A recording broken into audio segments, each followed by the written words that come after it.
Сайн байцгаана өрхөн хүндэт үзэгчдээ манай өнөөдрийн блогч нэвтрүүлэг маань эхлэх бэлэн болсон байна. Манай өнөөдрийн нэвтрүүлэгт Монгол блог наадмын зохион байгуулагч Лувсан Дорж ах маань хүрэлцэн ирээд байна. За сайн байна уу та?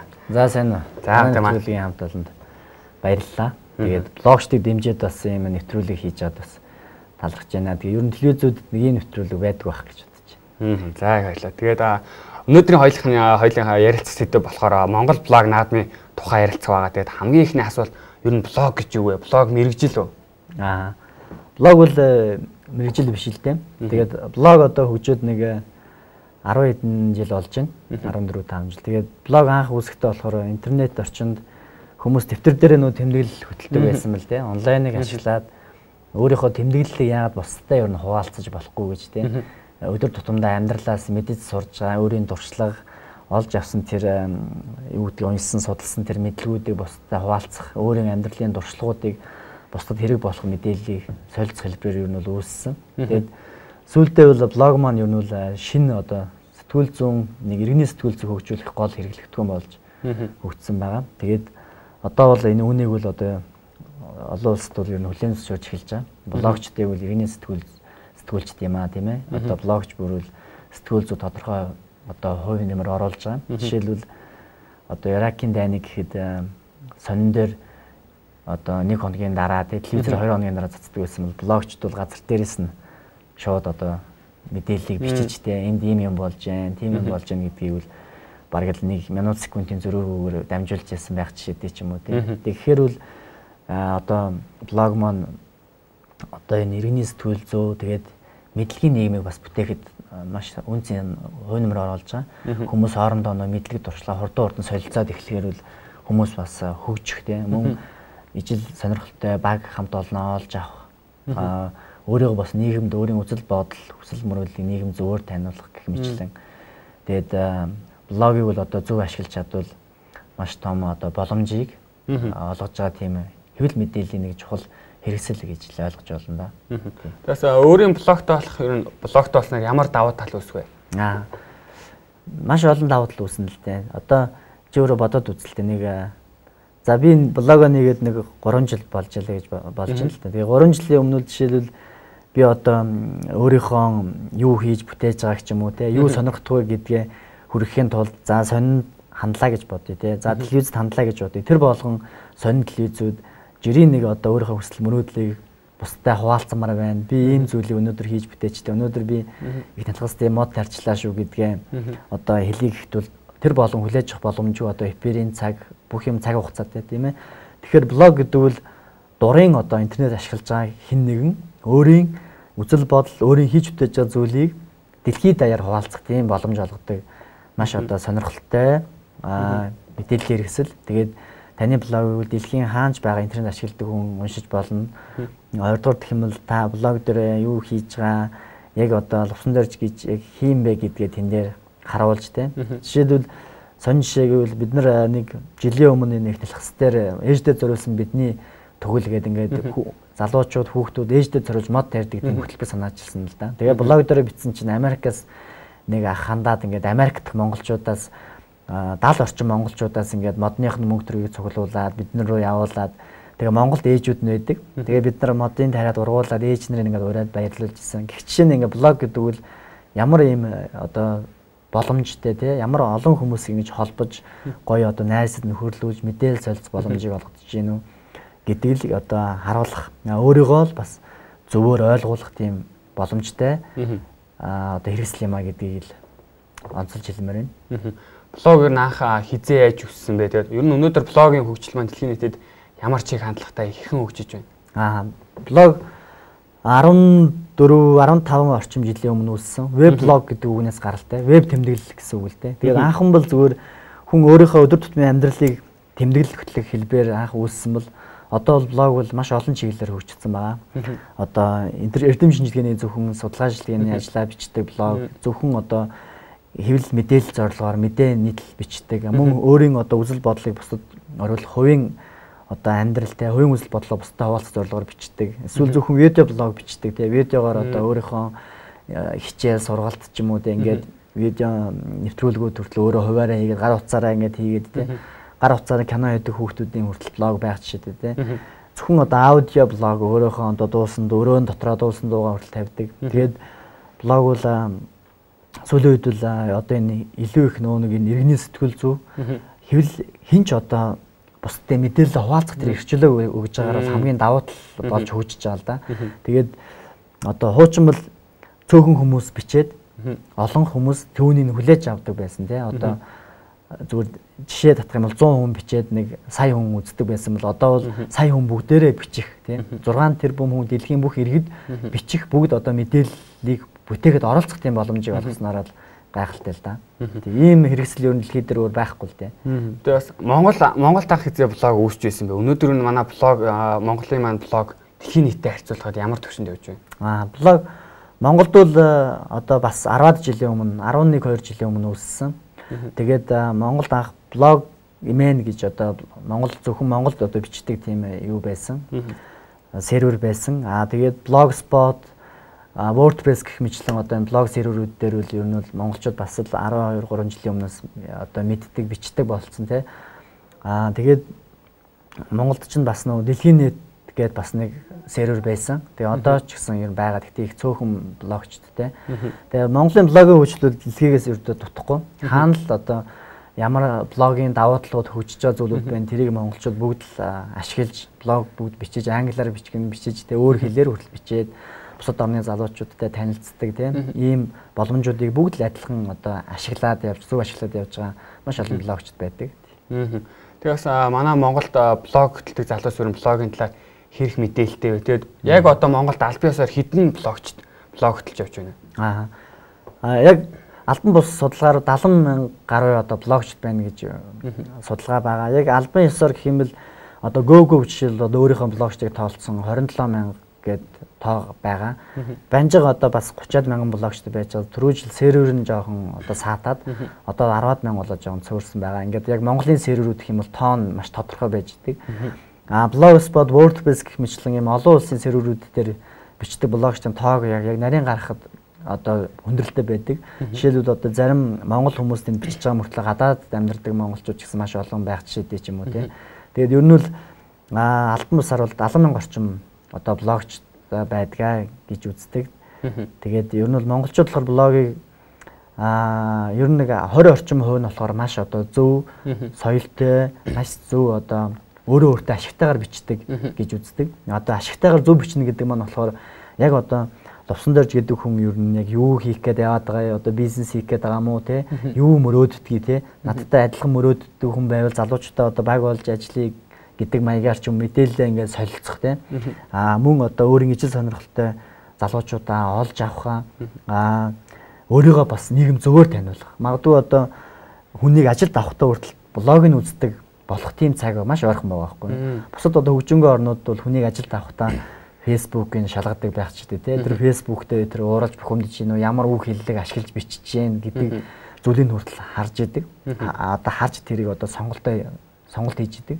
Тийм болохоор блог одоо болон сошиал энэ медиа орчинд тэр сошиал нийгмийн харилцаанд оролцно гэдэг маань тэр хүн бас өөрийнхөө түүхийг бүтээгээд эхэлж байгаа юм л да. Тэр ч байдаг одоо блогоороо ном хэвлүүлээд амжилтанд хүрсэн хүмүүс хүртэл жишээнүүд олон байдаг. Блогоо ном болгоод блог дээр зохиолоо бичээд амжилтанд хүрсэн зохиолчд хүртэл байдаг. Тийм болохоор ер нь бол яг хуу бусад нэг 80 орчим хувь нь бол илүү нөгөө сонирхогчдын төвшөнд буюу зарим нь бол блогийг одоо ухаандаа хит зугаа хацах ч юм уу те. Эсвэл зүгээр л одоо хит дур зургаараа аашлах тийм талбар гэж зарим хүүхдүүд залуучууд мань ойлгоод байдаг л та. Тэгэхээр миний хувьд бол юу гэж миний санаа болохоор блогийг одоо сошиал орчныг ашиглахад аль болохоор их зөв. Яг л хүн нийгэмдэр хүнтэй гараа барьчаад шууд хаал хэлдэггүйтэй адилхан тийм. Хүн онлайн Facebook дээр ч бай, нэг веб дээр ч бай тэр хүн сэтгэл бичгтэй аль болохоор өөрийнхөө зөв үзэл бодлыг өөрийнхөө тэр зөв өнцгөөс нь илэрхийлэхтэй. Тэгэхгүй заавал тэр дунд л ингэж дур зоргоороо аашилж, орилж хашгирж байгаа юм шиг мэд тийм ааш аршин гаргаж яана гэдэг маань тэр хүний бас тэр соёл сошиал энэ нийгэмд оролцож байгаа соёлыг илэрхийлж байгаа юм л да. Тэгэхээр тэр хүн магадгүй намайг хинж харахгүй байгаа юм чи гэж боддож магадгүй л дээ. Гэтэл яг үндэ бол тэр хүнийг харах боломжтой шүү дээ. Тэр хүний тэр IP адрес ч юм уу те магадгүй тэр хүн өөрийгөө хүртэл харж байгаа шүү дээ. Тэгэхээр чин тэр хүн соёлгүй ажиллаж байна гэдэг чинь өөрийнх нь зан аршин хүртэл нөлөөлнө. Тийм болохоор ер нь бол блог бичиж байгаа, блог сонирхож байгаа хүмүүстэй болохоор аль болохоор өөртөө ашигтай хэрэгтэй өнцгөөс нь бичиж те өөрийгөө зөв нийгэмд одоо зөв таниулах. Сошиал медиа нийгэм гэдэг чинь өөрөө бас л нэг бие даасан маш том нийгэм болоод ингээ хөгжиж байна тий. Тэгэхээр эн чин сошиал нийгмийн харилцаанд хүн бид нар бодит нийгэмдэр хүнтэй аль болохоор соёлтой эвтэйхэн зөв өөрийгөө таниулдагтай яг ялгаа байхгүй. Тэнд ч гэсэн хүн веб дээр сэтгэл үлдээхтэй хүртэл зөв соёлтой өөрийнхөө нэрийг бичээд өөрийнхөө үзэл бодлыг зөв илэрхийлждэг. Блог бичгтээ хүртэл заавал тэрийг одоо юу гэдгийг үг үсгийн гажуудалтай тий хараал уралтай байхаас илүүтэйгээр ер нь яг одоо лувсан дорж гэдэг хүн юу одоо ямар дуу хийхийг хүсдэг тий ямар шүлэг бичдэг ч юм уу ямар одоо ирээдүйд юу хийхийг хүсдэг гэдэг юм а зөв илэрхийлэх тусам яг уу өөрийгөө тэр сошиал нийгэмд байр сууриа зөв бий болгож байна л гэж ойлгох хэрэгтэй юм л да. Тэгээ манайд бас сүүлийн үед бол цахим сургууль, цахим хуудас, цахим нийгэм гэдэг цахим гэдэг үг нь бол ороогүй баг зүйл бол маш ховор болсон байна. Өнөөдөр дэлхийн нийтэд цахим гэдэг зүйл бол маш хурдтай өгч байна. Энийн шалтгаан юу вэ? Мэдээж одоо цахим гэдэг зүйл бол бүхий салбарт те бүхий шинжилгээ ухаан бүх салбаруудад маш эрчимтэй нэвтэрж байна л да. Тэгээд үүний шалтгаан мэдээж технологийн хөгжил. Тэгээд магадгүй одоо хүн нэгдлийн үед хүмүүс одоо гал хараад баярлаад те ном сум хийчихэд баярлаад ан агнаад гүйдэгтэй ялгаа байхгүй. Технологи хөгжсөөр аваад одоо интернет гэдэг энэ зүйлийг бий болгосон те.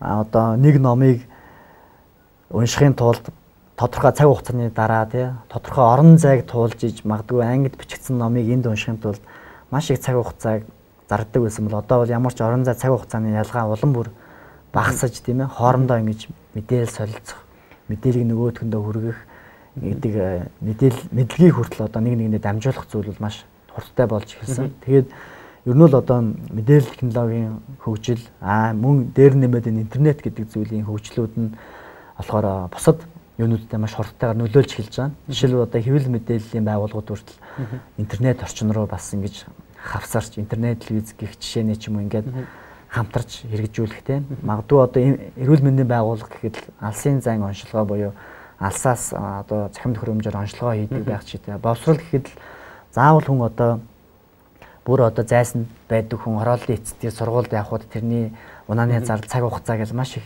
өргөө зардлууд гарч ивэл зүгээр л одоо интернетэд хичээлүүдээ үзээд шалгалтаа өгөөд ингээд авах боломжтой тийм одоо онлайн их сургуулиуд хүртэл маш олноороо нэгдэж эхэлж байна л да. Одоо заавал хятадд очихгүйгээр заавал Америкт Англид очихгүйгээр тэр сургуулиуд нь онлайнаар суралцах боломжтой болж эхэлж байгаа ч тийм. Тэгэхээр ер нь бол яг уу энэ цахим энэ хөгжил маань өөрөө хүн төрөлхтний бэрхшээлийг улам бүр багасгаж өгч байгаа. Улам их зардлын хэмжиж өгч байгаа тийм. Одоо магадгүй тээврийн зардал гээл төрс нефт шатаагаал тийм ингээд маш их зардал гарах байсан байж болно тийм. Сургалтын зардал гээл одоо унаа тэрийг зөөрлөг, тээвэрлэх, танхим гээл ингээд зардлууд гардаг гэсэн бол одоо хүн гэрээсээ сурах боломж нэгтгэх жишээтэй ч юм уу тийм. Нэг их мэтлэн хүн төрөлхтний энэ тулгарж байгаа олон бэрхшээлүүдийг шийдэх зорилгоор одоо эмч хүрэлцэхгүй байлаа гэхэд тэр эмч нэг сайн эмчээр алсын зайн онцлогоо хийх боломжийг гаргаад ирсэн байх жишээтэй ч юм уу тийм. Гэх мэтлэн энэ бэрхшээлүүдийн энэ цахим технологи, мэдээлэл технологи маань өөрөө маш сайн шийдэх боломжтой болж эхэлж байгаа учраас ер нь цахим гэдэг зүйл тийм. Одоо цахим засаглал гэхэд хүн болгон одоо заавал нэг пассворд авахын төлөө 2-3 өдрөөр очролдог тийм. Газрын бичиг авахын төлөө бухимдаал, стресстэй, тэнд чинь нервтэй одоо зарим нь бараг ухаан алдахтай урт тулж штэ олон хүн тэр чинь тэгхгүйгээр зүгээр л ингээ онлайн руу ороод захиалцдаг. Захиалсан зүйлээ гарахаар нь очиод авчдаг. Ингээл ямар ч нийгмийн аль болохоор л ингэж бэрхшээлгүй болгох тийм. Тэр л одоо энэ зөв нийгмийг илүү бий болгох, иргэдийн оролцоог дэгш бий болгох тийм. Амьдрах чадамжийг дээшлүүлэх, илүү их дэгш мэдлэгийг олгох гэдэг энэ олон боломжуудыг хангахад энэ мэдээлэл технологи, цахим нийгэм гэдэг зүйл маань одоо яг одоо зөв гарцсан болж чадчих учраас илүү хөгжиж байгаа л да. Тийм. Монголд ч гэсэн одоо нэлээд хөгжиж байгаа. Тэгээ цахим хөгжлийг дагаад бас цахим хадлага өргөд бол маш их явагдаж байна шүү дээ. Тэгээ сайхан өртөл Америк нэгдсэн улс тэр том гүрэн цахим хаалгад өртсөн мэдээ гарсан байгаа шүү дээ. Тэгээд манай орны хувьд бол бас цахим хаалга өргөд бол том байна тий. Дурын нэг хакерчин ороод цахим хаалга хакертах боломжтой. Тэгээ бүр саяхны нэг жишээ татахад үндэсний телевизийг бас хакерцсан байсан шүү дээ. Туркийн хакерууд. Тэгээд оронд нь өөрсдийнхөө туг талбайг зоогоод энэ бол манайх гэж цахим уудсан тийм цахим уудсан тэгж яасан маа.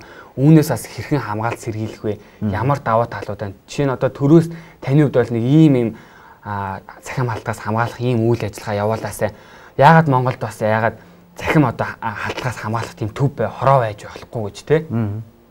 Тэгээ ер нь бол захим орчинд бол мэдээж юм болгоно нөгөө нэг даваа сул талуудтай байдаг те. Тэгээд яг хуу ингээл хүн төрөлхтний хоорондоо мэдээлэлээ солилцоол том юм нэтворкинг дэлхийн хэмжээний том сүлжээ одоо захим орчинд бий болоод те. Тэгээд мэдээллүүд маш их нээлттэй болж байна те. Захим хуудас дээр одоо байгууллагын янз бүрийн мэдээлэл түүх хөвөний түүхийг хүртэл одоо ингээл захим орчинд байж байгаа жишээ те. Жишээл нэг сонин жишээ гэвэл нэг Яхоогоос нэг нэхэмжлэх Яхоо компаниас нэг аавал нэхэмжилсэн байгаа юм л да. Юу нэхэмжилсэн гэхээр хүүгийнхаа түүхийг ингээд нэг авъя гэдэг тийм нэхэмжлэх өгсөн байгаа юм л да. Ягаад гэхээр нөө Яхоог ашиглаж байхдаа бүх мэйл бүх юм дээр нь хинтээ ямар мэйл бичилсэжсэн те ингээд бараг л бүх түүх нь амьдралын түүх нь байгаа учраас ер нь бол нас урсныхаа дараа нөө хүүгийнхаа түүхийг авъя гэдэг тийм нэхэмжлэх өгчээсэн нэг 2 жилийн өмнө. Тэгээд Яхаа бол тэрийг нөө өгөөгүй.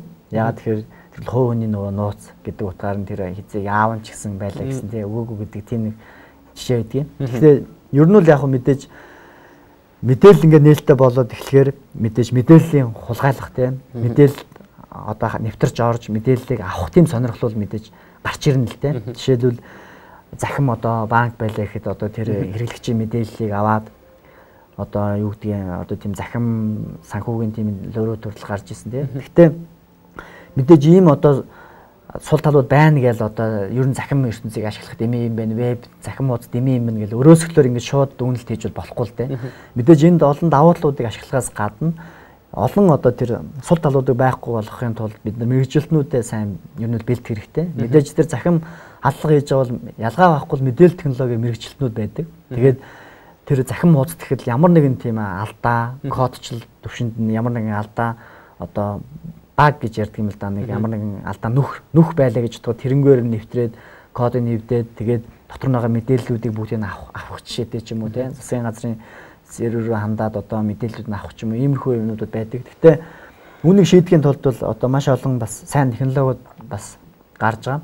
Одоо заримаас нь дурдах нь клауд гэдэг нөө одоо үүлэн сервер гэж ярьдаг. Ер нь бол маш одоо өндөр мэрэгчлэтнүүд дэлхийн хамгийн өндөр одоо тийм мэдээлэл технологи мэрэгчлэтнүүдээр клауд серверийг хамгаалж идэг.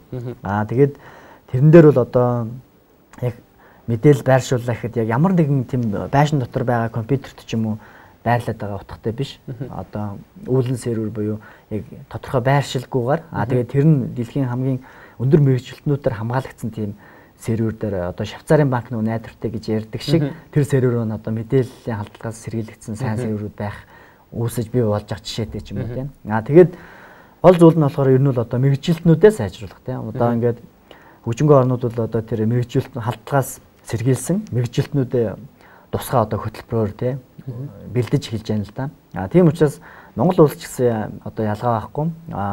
Мэдээж одоо засгийн газрын мэдээллүүд одоо нууцтай холбоотой мэдээллүүд тэр веб сервер юмнуудаа хамгаалдаг тийм мэрэгчлэтнүүдийг бэлтгэн гаргах одоо тийм шаардлагууд бол мэдээж урган гарч лээ. Тэгээд одоохондоо бол Монголд одоо энэ захим хуудас, захим орчны захим системүүд хөгжүүлэх асуудал бол яг энэ нууцлал тал дээр бол ер нь хөгжиж явж байгаа. Тэгээд яг хуу зарим нэг бүр хуучин технологиор хийгдсэн одоо Монгол телевизийн захим хуудас гэдэг ч юм уу тий ганц нэгэн сая захим хуудасууд яг хуу хакертуулсан л да. Тэгээд тэр зүгээр бид нар технологиг хараад байхад бол нэлээд тийм хуучны одоо Joomla ч юм уу тийм нэлээд тийм хоцрогдсон тийм технологиор суурилж хийгдсэн одоо вебүүд бол илүү их нөгөө халтгад өртөх тийм магадaltaй. Тийм болохоор бол вебийн хийж байгаа тэр технологиг бас илүү сайжруулах. Мөн веб технологи дээр одоо ажиллаж байгаа мэрэгжилтнүүдийг ер нь бас бодлоготойгоор хөгжүүлж дэмжиж бэлдэх тийм бас шаардлагууд ер нь уран гарч байгаа.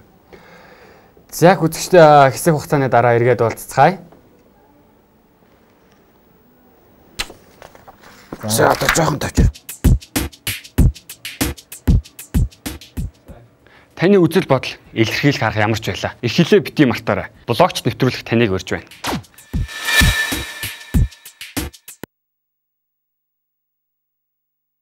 За их үзэгчтэй та бүхэн яг одоо блог нэвтрүүлгийг хүлээн авч үзэж байна. За тэгээд дараагийн асуулт маань дэвшилтэд медиа маркетинг гэж юу вэ? Танаа байгууллага хатгаас үзэгчдэрч өгөөч.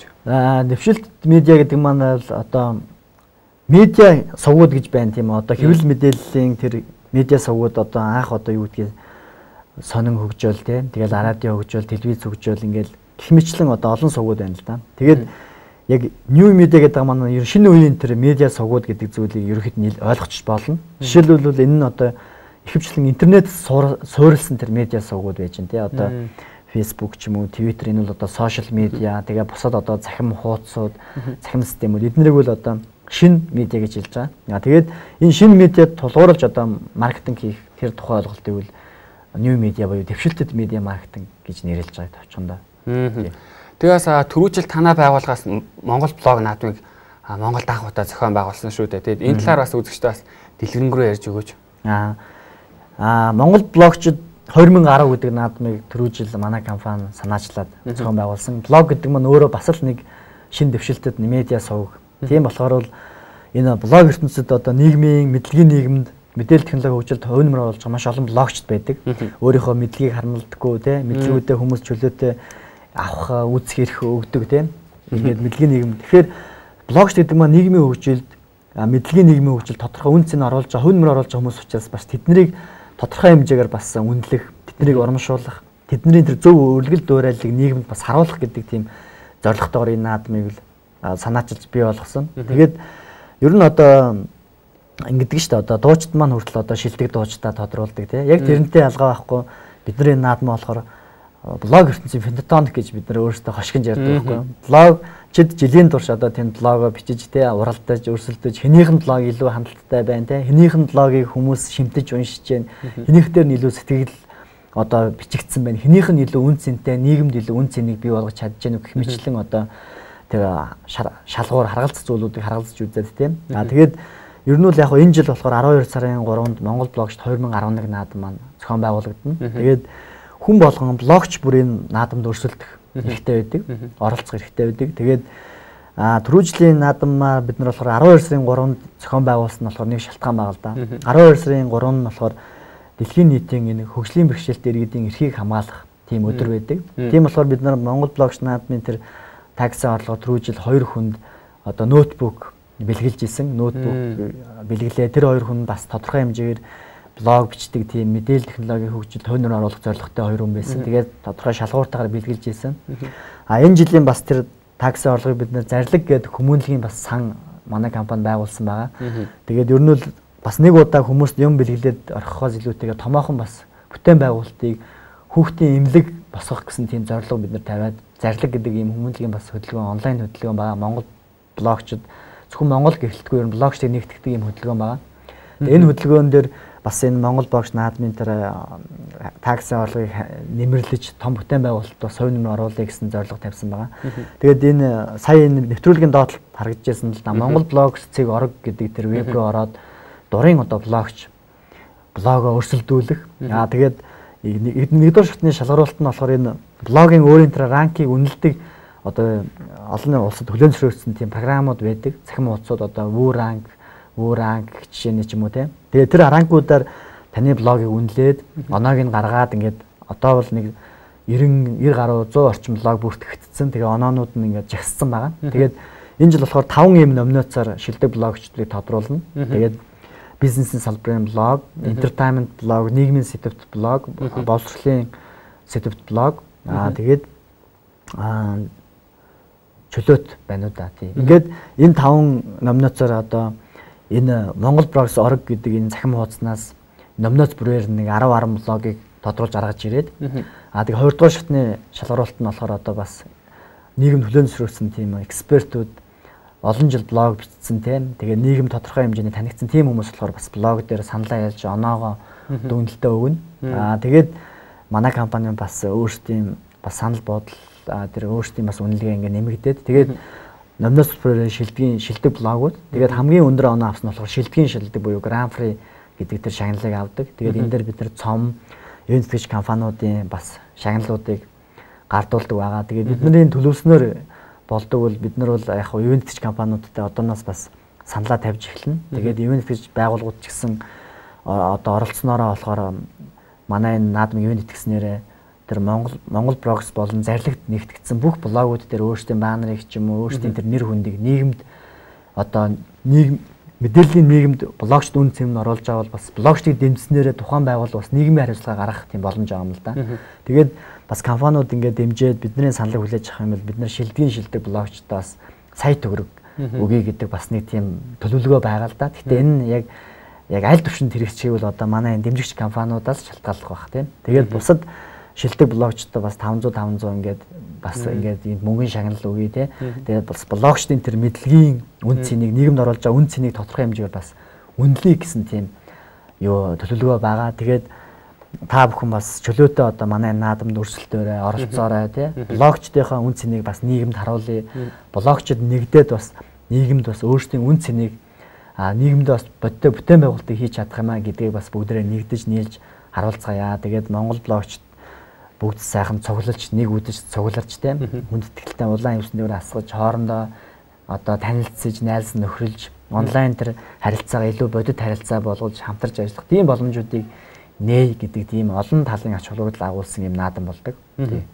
Үзэгч та бүхэндээ ч гэсэн түрүүжлийн блогийн одоо шилдэг 5 блогчтой та бүхэн блог нэвтрүүлгээрээ цуврал болгон та бүхэнтэй хүрэх байгаа. Тэгээд бас манай өнөөдөр нэвтрүүл маань үүгээр өндөрлөгдөх гэж байна. Үзэгчтэй бас хандаж та юу гэж хэлэх вэ? Тэгээд ер нь бол одоо дэлхийн нийтээр энэ захим нийгэм гэдэг зүйл одоо эргэлт буцалтгүй гэдэг шиг тийм хүссэн хүсээгүй энэ зүйл үл ингээд хурдтайгаар хөгжиж байна. Тэгэхээр магадгүй удахгүй зүгээр блог бичдэггүй хүнийг соёлгүй хүнд тооцох тийм цаг маш ойрхон байгаа. Тэгээд ажилд ороход ч магадгүй таны блог бүр шалгуур үзүүлэлт болдог байх тийм цаг ч гэсэн маш ойрхон байгаа. Тийм болохоор энэ нэвтрүүлгийг үзэж байгаа, блог нэвтрүүлгийг үзэж байгаа залуучууд, хүүхдүүд та бүхэн эцэг эхчүүд ч гэсэн тийм та ингээ хүүхдтэй интернет тавихаар л ингээ хүүхд чинь интернетээр тоглоом тоглоод ингээ таныг бухимдуулаад байгаа бол та хүүхдэд аль болохоор тэр зөв зүйлийг тийм блог гэдэг зүйлийг ойлгуулах тийм зөвхөн тоглоом биш энэ интернет байгаа олон боломжуудыг бас зөв ойлгуулах. Магадгүй танаа энэ блог нэвтрүүлгийг хүүхд залуучууд үзээд авах юм бол бас блогийн ач холбогдолыг илүү ойлгох бах тийм. Тэгэхээр зөв соёлтой энэ захим нийгмийн харилцаанд зөв соёлтой оролцож өөрсдийн өсөл мөрөөдлийг таниулж тийм ээ. Тэгээд блог гэдэг зүйлийг бас зөв хөтлөөд тэгээд блогчтойгоо нийлээд нийгэмдээ тодорхой бүтээн байгуулалтыг хийгээрэй. Нийгэмдээ зөв өөрчлөлтүүдийг бас авчраарай. Тэгээд дэлхийн нийтэд гарч ирж байгаа энэ боломжоос Монгол залуучууд хүүхдүүд бид нар алдаж болохгүй. Энээс одоо атгаж аваад салахгүй зөвөгдөд те. Улам цаашаа ингэж судлаад ер нь захим орчинд байгаа боломжуудыг сайн ашиглаарай. Танд дэлхийд өөрийгөө таниулах тий. Дэлхийд хинээрч одоо сурчлуулахгүйгээр тий. Өөрийгөө дэлхийд гаргах. Өөрийгөө одоо олон улсын компанид одоо сурчил таниулж тий. Олон улсад бизнесээ магадгүй хийх тий. Гутал хийдэг залуу байлахад блог бичээд яагаад одоо тэр өөрийнхөө хийсэн гутлыг Америкт, Англид борлуулж болохгүй гэж тийм ээ. Дууд дуулдаг хүн блог бичээд яагаад одоо олон улсад таних болохгүй гэж ингээд ийм олон боломжууд нээлттэй байгаа. Тэгээд энэ боломжуудыг сайн ашиглаарай гэж хэлмээр байна.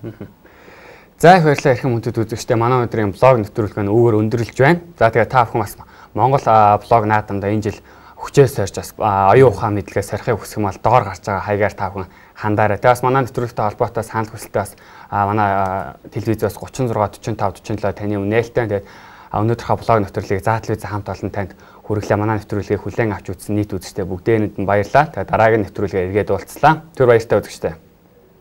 За.